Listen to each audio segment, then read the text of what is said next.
What is eccentric training?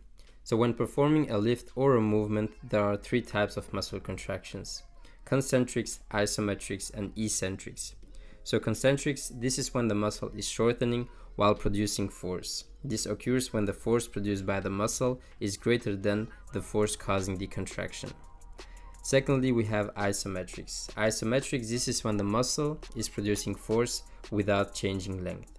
This occurs when the force produced by the muscle is equal to that of the force causing contraction. Then we have eccentrics. Eccentrics, so this is what we are going to talk about today. This is when the muscle is lengthening while producing force. This occurs when the opposing force is greater than the force produced by a contraction.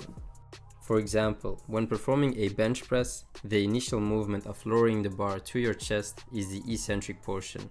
Your muscles are contracting eccentrically while lengthening.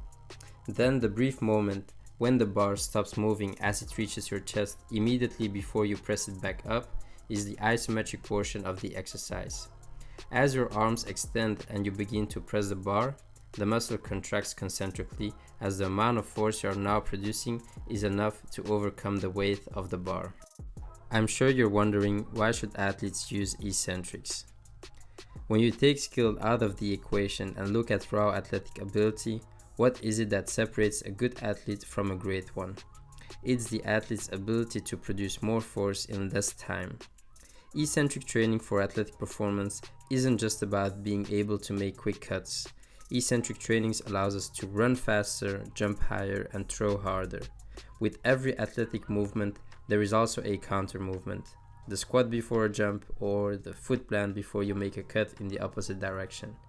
But in order to maximize the movement, you have to also be able to minimize the time spent performing the counter movement and maximize the amount of kinetic energy your muscles can store eccentrically. So how do you incorporate eccentric training into your current training program? Here are a couple of methods that you can use.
When should I use eccentrics?